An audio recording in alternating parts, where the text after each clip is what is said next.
Hello, and welcome to another episode of Starside Chat. I'm one of your hosts, Zach Owens, and my usual co-host, Aaron, is out this weekend, so I'm flying solo, trying out a solo podcast, just because there's kind of a lot going on. We're in a new month, and that means there are a ton of new games to talk about. I thought it could just be fun to sort of run through the list of games coming out in September, because there's a lot of them. I can't remember a September that's been quite so packed with interesting game releases. Maybe I'm just paying closer attention these days to even like smaller indie releases, but it seems like because of the pandemic, there has just sort of been a lot of games being pushed back, and now there's like a ton of games that just got official release dates for February of next year. Like, when does that happen? When is February a big month for games? But suddenly September is also a pretty big month for games. Usually it's October and November being the months where everything seems to come out at once or within a few weeks of each other, but seemingly not this year. October does have a few big releases, but it's a much shorter list, and November is even shorter. But maybe before we do that, I want to talk briefly about some of the games I've been playing lately. So I just finished Psychonauts 2 over the weekend, and I have to say it was great. I did not play the first game, but because this game is on Game Pass, I decided to give it a shot based on reputation alone, I guess. And I was pretty pleasantly surprised. I kind of didn't know what to expect, having not played the first one.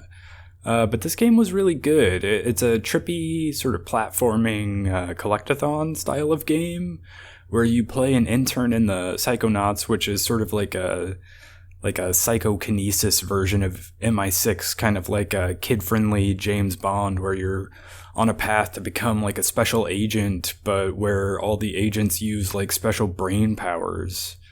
And then it just kind of becomes Inception, where you enter the minds of different people and you try to change their mind about something or help them sort of confront some sort of difficulty they're having. And because the levels you're exploring are mental constructs, everything gets like really trippy and wild. There's one level where I think the mind you go into, he's like a dentist or something, so there's like giant teeth everywhere and you're like jumping around on them. And another one where a guy works at a bowling alley, so you spend most of the level rolling around on like a giant bowling ball. I mean, things get pretty wild, and because you're sort of seeing the mind of different people, even the art style starts looking different depending on which mind you're seeing. And like Inception, you even start going like multiple layers deep. So you're like in a person's mind, and then you go into another person's mind within that mind. I only really know of Double Fine based on the reputation, but like based even just on this one game, I have to say, reputation well deserved. The level design is just amazing. It's really, really varied. I like the art style. It reminded me of like Tim Burton, Henry Selick, that kind of art style, or like Leica Animation Studios, stop motion films like Paranorman or the Box Trolls. And I love the music too. It kind of had like a Danny Elfman quality to it. Anyway, I had a lot of fun with Psychonauts 2. It was surprisingly long, but maybe that's just because I spent a lot of time trying to find everything before moving on to the next area, and then I still didn't end up finding everything. This is the kind of game that like 10 to 15 years ago, when I had more time on my hands and fewer games to play, I probably would have taken the time to go back through each of the levels a second time just to collect everything and get all the achievements. And I should say, I played Psychonauts 2 on my PC with my brand new Xbox Series X controller. I don't have an Xbox Series X, and I never owned an Xbox One, but I finally got an Xbox controller specifically to play Xbox games on my computer. So it's something we talked about on last week's podcast, how it's sort of unfortunate that it's not really plug and play when you try to play Xbox games on the Xbox for PC launcher. They don't really play well with other controllers. So I had an old Xbox 360 controller from way back when, but the left bumper was broken, so I just kind of bit the bullet and got a new controller. It's one of the new Aquashift Blue controllers that they just released. It's pretty cool. I did put a picture up on our Instagram account. If you just search for Starside Cafe, you'll find it. Otherwise, I think we have links pretty much everywhere, but it's got this kind of rubbery texturized grip on the sides and back, which feels pretty great. And I typically don't use D-pads a lot in games, except for maybe like menu navigation, or if there's some sort of UI navigation tied specifically to the D-pad. But the Xbox Series X has my favorite D-pad of any controller. It's very easy to move from hitting one direction to the next. It makes it very easy to sort of slide your thumb around going to the right or up or down or something like that. It's pretty good. And I like the size and shape of it too. It really is one of the best, most comfortable controllers to hold. Like, the Switch Pro controller is great, and I like my Stadia controller quite a bit too. I think that one's pretty underrated, but the real comparison is the PS5's DualSense controller. And I do have some impressions on that, because I basically went directly from playing a bunch of Psychonauts 2 with the Xbox controller to playing Ghost of Tsushima with the DualSense controller. And I think the Xbox controller is more comfortable to hold, and maybe some of that is the offset thumbsticks and the rubbery texturized grip on the back. But man, you immediately notice just how nice the haptics are and how much of the adaptive triggers sort of brings to the experience. Don't get me wrong, both controllers are great, but if I could get a controller that felt as comfortable to hold as the Xbox controller and had the offset thumbsticks, but also had the haptics and adaptive triggers of the DualSense controller, that would be the ultimate controller. And I guess maybe Microsoft has the leg up there, because they already have the design for like this comfortable controller. They just need to copy Sony and add the extras. So maybe one day. On another note, I also have been playing Grime a little bit lately. I guess I paused to play Psychonauts, but I did start Grime. I'm playing it on Stadia. It's that side-scrolling sort of Souls-like metroidvania, or whatever we're calling those these days. Normally, that particular jumble of buzzwords is not sort of my thing. I kind of avoid that style of game. But for whatever reason, Grime is working for me. I think it's because it isn't a roguelike. Maybe it's just my imagination, but I feel like usually if you see a metroidvania-style game, especially one that's sort of considered to be a Souls-like, there are also roguelike games, but Grime is not. So you hit these points of interest along the way that are kind of like Dark Souls campfires, where you get this like checkpoint, and then you can buy some upgrades and try to progress further forward after that. And if you die, you just respawn at that checkpoint, and you can spend some more points. So like the points that you're earning, or like the in-game currency that you're earning along the way, you don't lose when you die. So you can use that to upgrade your character before you go out again. So you do have to, like, I guess you replay little bits of the game multiple times if you end up dying, but you're not like starting over from the beginning. And that's pretty big for me, because I'm not too much of a fan of roguelikes, but yeah, don't miss Grime. I think it's a really good game. It's out on multiple platforms. It's not exclusive to Stadia. That's where I'm playing it, but definitely check it out if you like that style of game. But I don't know if I'll be able to get back to it this month, because September is going to throw one game after another at me. So let's get into that. I guess I should say up front, I'm not going to mention every game. So there is a longer version of the list that I'm about to give you of games that are coming out this month, but I'm just going to talk about the ones that I'm interested in, or the ones that I think that people listening might be interested in. So I'm not going to talk about games like Lake or Sonic Colors or Life is Strange because I don't really have any particular thoughts on those games other than I probably am not going to play them. But that means, yeah, there's a much longer list of games coming out this month that you can look up on your own. But it'll give you an idea of just how crazy this month is going to be. So first up, we're going to start on September 7th, and that's when Fist Forged in Shadow Torch, a really weird name. It's a side-scrolling action. I guess it's a metroidvania game. I'm not quite sure. But you play an anthropomorphic rabbit with like this, I don't know, biomutant style arm on your left arm, or maybe it's like a suit of some sort. And like the combat looks pretty insane. I'm not gonna lie. For a side-scrolling game, it looks pretty interesting to me, so I want to check this one out. It is exclusive to Sony, so it's only on PS4 and PS5. And I looked, but I don't think there's a physical release of this game, so you might have to just get it digitally. But that's Fist, a game that I don't remember getting much hype. It just sort of randomly they dropped a trailer fairly recently. I want to say it was maybe E3, and I had not even heard of it before, but maybe they showed it previously, but I hadn't seen it. But it looks pretty interesting. I may wait and see what reviews have to say about it before I dive in, but I think it looks pretty cool.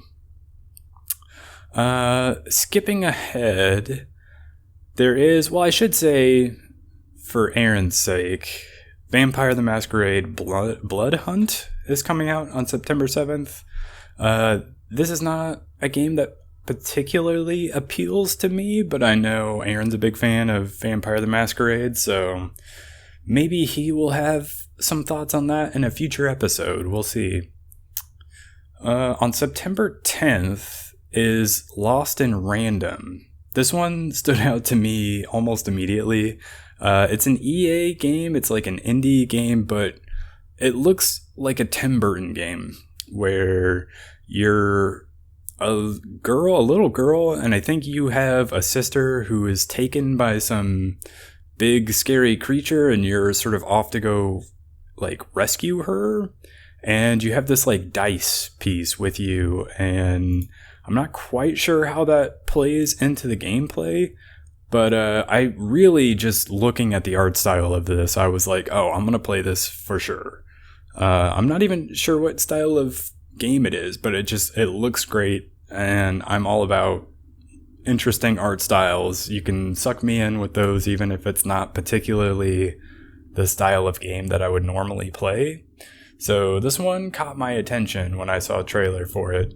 Also, on September 10th, there are 3 big games on September 10th. So there's Lost in Random, which we just talked about. Then there's Tales of Arise, which I'm for sure going to play. I've not played the previous Tales games, but this one looks great. I've heard nothing but good things. There is a free demo out there that you can pick up. It's sort of a very anime-looking game. It's an action RPG. And as far as I know, it's the kind of like action RPG series that is long-running, but you don't have to have played all of them to sort of know what's going on, and you can just kind of pick up one of them and start playing, and you'll be fine. So, I don't know, I'm into it. I like what I've seen from it so far, and I've heard very good things about it. So, I did not play the demo because I knew I was going to play the full game, and so I'm waiting, and I'm going to pick it up and play on September 10th when it comes out. The third game that's coming out on September 10th is WarioWare Get It Together. This is maybe not one for me, but I thought people would be interested in it because it's one of those sort of just weird, quirky Nintendo party games that I think every time I hear people talk about it, they talk about it like it's one of the best games, or they just really love it. So if you're into WarioWare, maybe send us an email and tell us why. It's starsidecafe@gmail.com. explain why this is such a great game. I think it looks kind of interesting just because of how crazy and weird the party games get, but it might be the kind of game that you have to play with multiple people to really get it. On September 14th is Deathloop, and this one's a big one for Bethesda. It's the last exclusive. I guess it's maybe a timed exclusive for PlayStation. Of course, Bethesda got bought by Microsoft, so now they are developing games exclusively for Xbox. I don't know. This one looks pretty cool. I definitely like the art style. It's going for sort of a old-timey James Bond, like maybe 60s James Bond look to it. And I'm not sure exactly how everything is going to work. They've done a pretty good job of releasing footage and just talking about the game before it has come out. And maybe that's just because they keep pushing it back, so they keep teasing more of the game because they're like, well, it's not ready to come out yet, so here's another teaser. But I do think it looks cool. And I'm definitely gonna play it. But I will probably play it on PC and not PlayStation. Not because I have anything against the PS5, but it's a shooter, and I like to play shooters with mouse and keyboard. So there's that. Then 2 days later, on September 16th, is Eastward, which is a little game I've been waiting a long time for.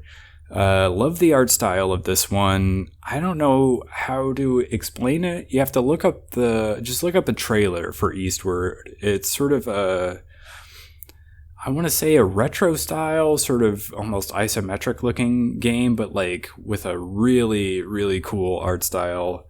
I think this is going to be, it might be rough because it's coming out at a time when there's so many other big games around it, but I feel like this one has been teased for so long that people have been looking forward to it.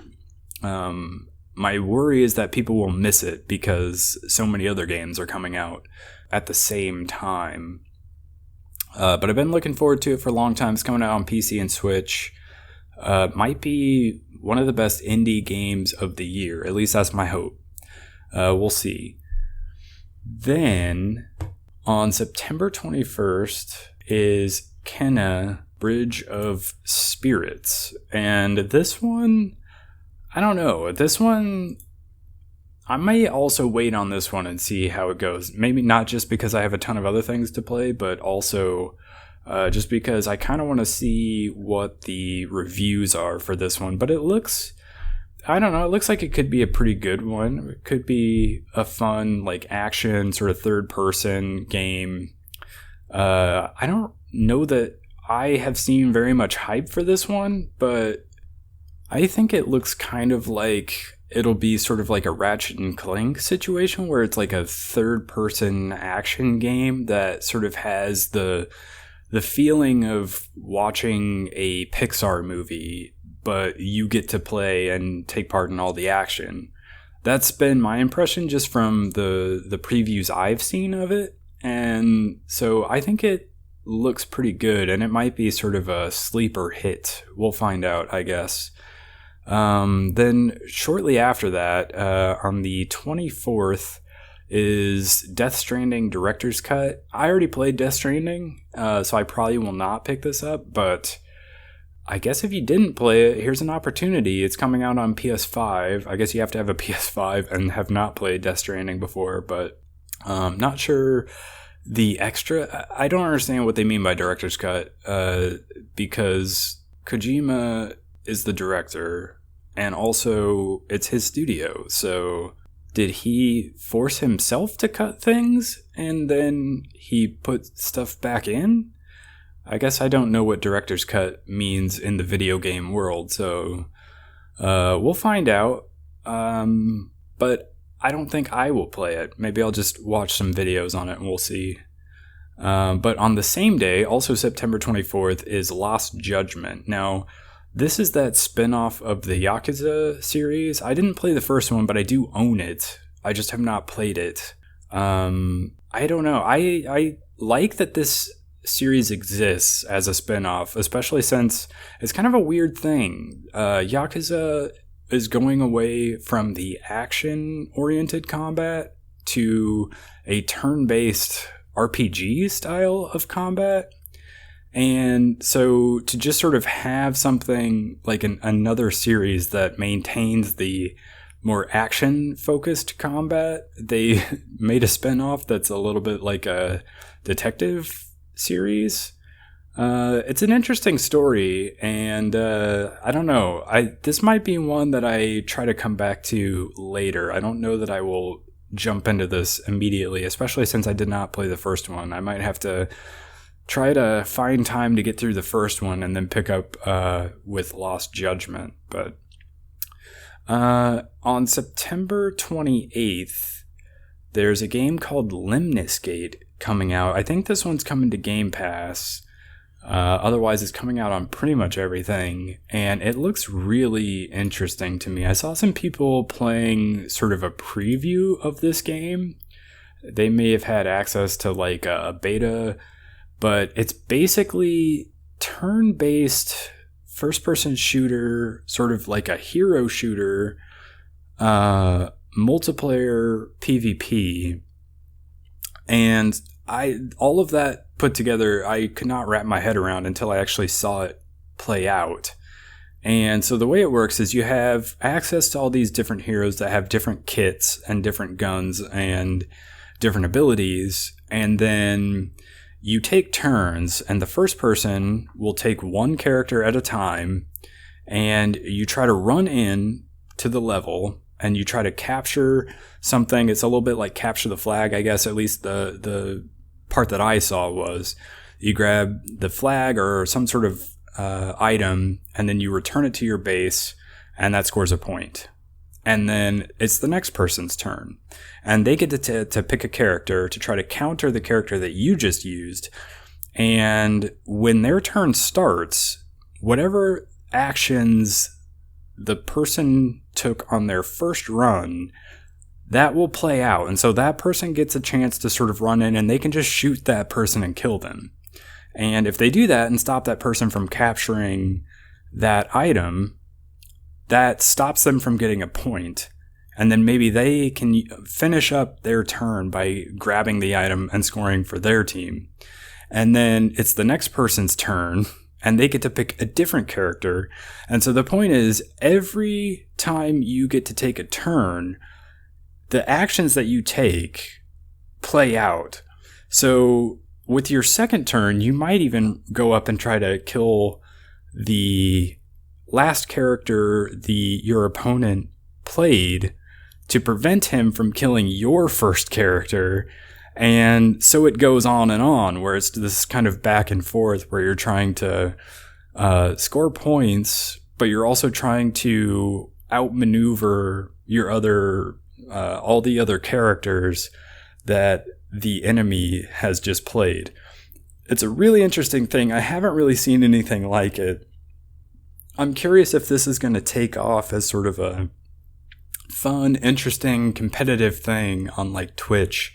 But it gets crazy. So like, obviously you have one or two characters out your first couple of moves, but by the end of the game, you have just a ton of different characters, because each character you've played, that every motion you took will still play out.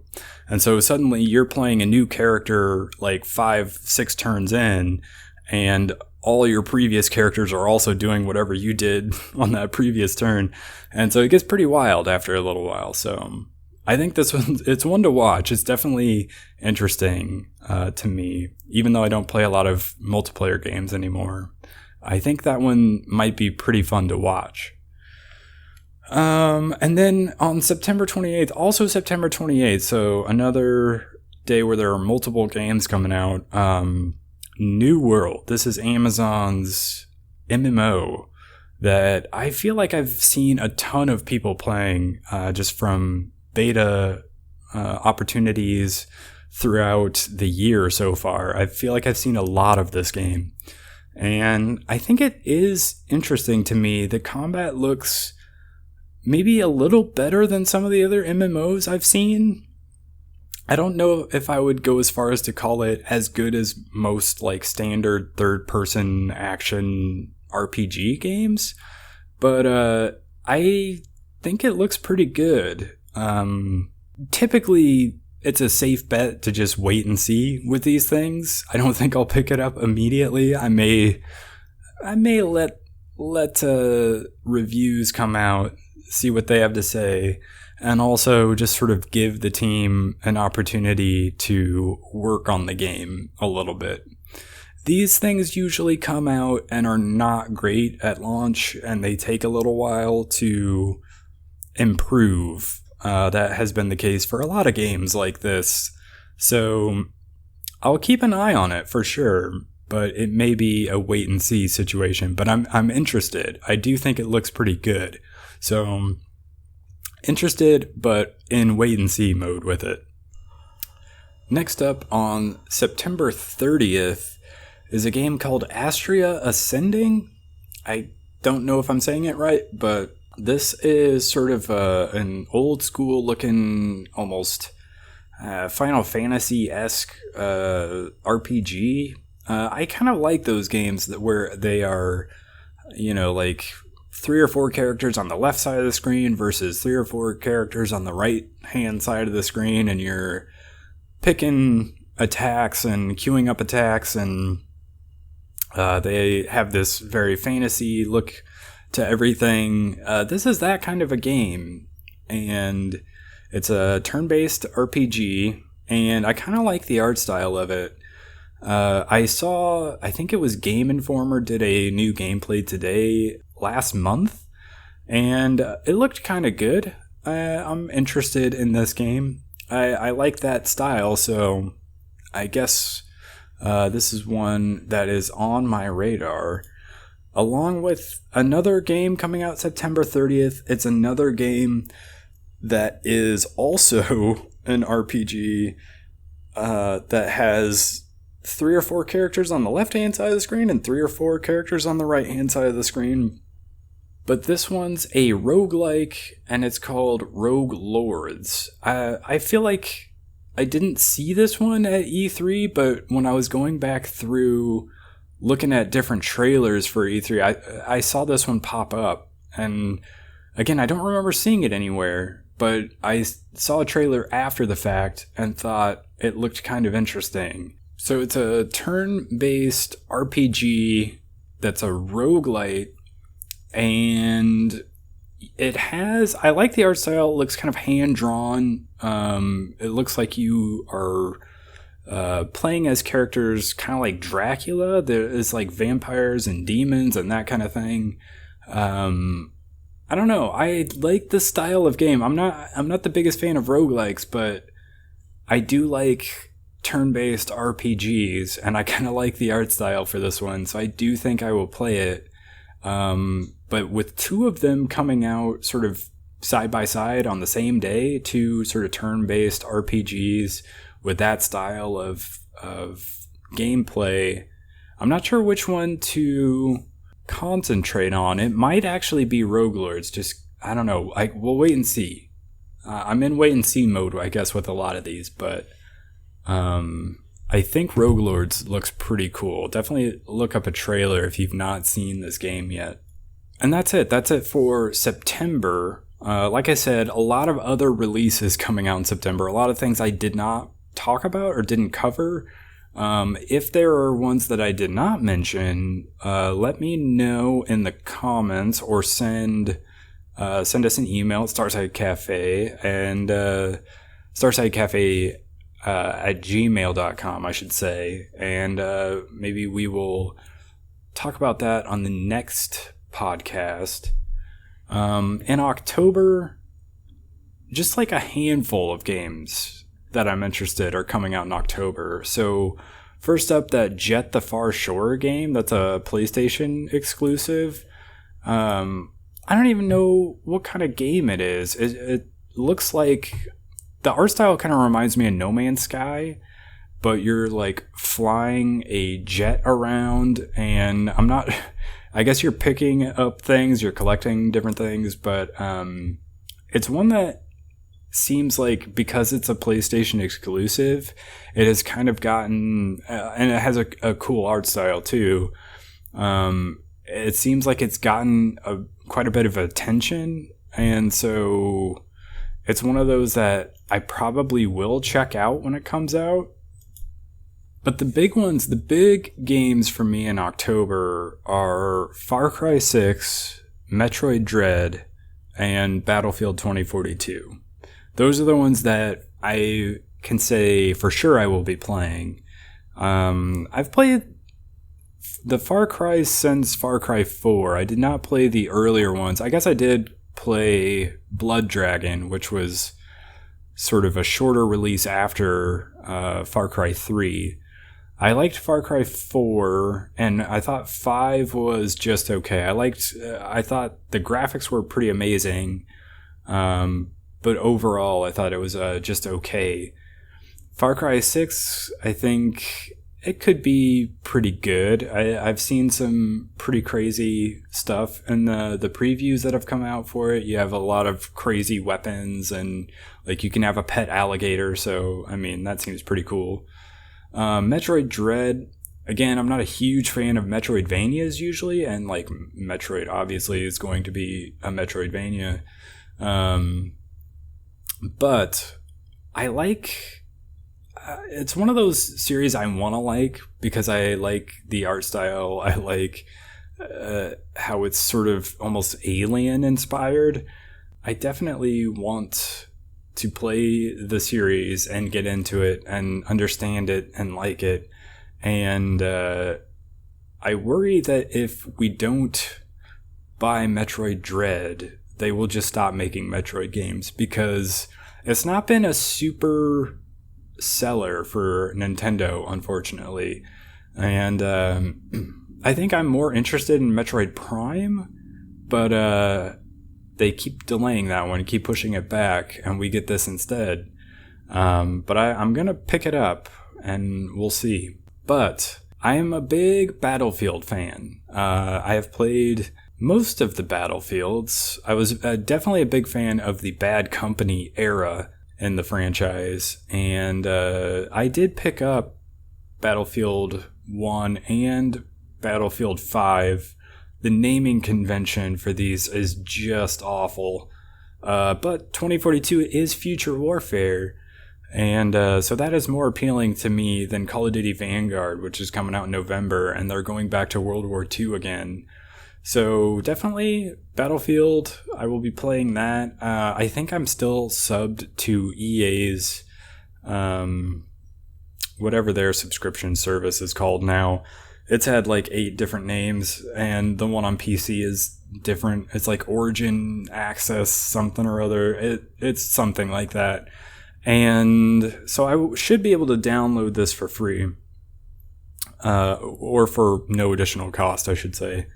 And so I'm definitely going to play that, and I'm pretty excited. I liked Battlefield 4 quite a bit. I played a ton of it back in the day, and this looks like it's sort of a return to that. And so I definitely want more of that. So I'm looking forward to it.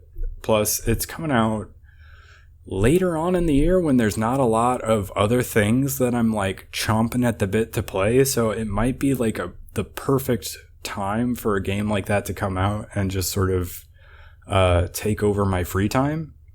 I guess there is Solar Ash, which is also a PlayStation exclusive. I think it is coming to PC as well. It's from the maker of Hyper Light Drifter, which is a game I liked quite a bit, but Aaron loved. It's like one of his favorite games ever. So I probably will check that out when it comes out. It seems like it'll be a pretty cool game. The trailer kind of gave me like Shadow of the Colossus vibes, but like in space maybe? I'm not quite sure. But definitely check out the trailer for it. It looked pretty cool. Then in November, like I said, even fewer games, one of them being Call of Duty, which I am probably not going to play. I'm also not a big racing game fan, so like Forza Horizon 5 is not really up my alley. Maybe Shin Megami Tensei 5, which is coming out November 12th. I do like the Persona games, but I don't know. The trailer I watched for whatever reason did not do it for me. And I like Pokemon as much as the next guy, but I don't know that I have any interest in going back and playing a remake of Diamond and Pearl. But that's coming out on November 19th. And unless you're like a Final Fantasy 14 player, there's nothing else in November. It's a much shorter list than normal for releases in November. But there is that Endwalker DLC coming out for Final Fantasy 14. December, another short list, but a little bit more of interest to me. I kind of do want to check out Advance Wars 1 and 2. Reboot Camp is what they call it. It's coming to Switch December 3rd. I don't really have any interest in Dying Light 2. I am zombied out, which is why you'll note I did not mention Back for Blood, which is coming out in October on the 12th. I'm not super into zombie games anymore. It's sort of, that fad has kind of run its course, and I can't be bothered anymore, but I know that one's going to be a big one. People are going to be talking about it for a long time and playing it on Twitch, and it's gonna blow up when it comes out. But it's not really up my alley. But what is, I think I will play Halo Infinite when it comes out in December, on December 8th. The multiplayer is free to play, so you can download that on your Xbox or PC, and it's day and date with Game Pass, so I am assuming I'll be able to download and play the story as well. But that is it for the rest of the year. Tell me what you are looking forward to most, and yeah, I will catch you on the next one. Goodbye.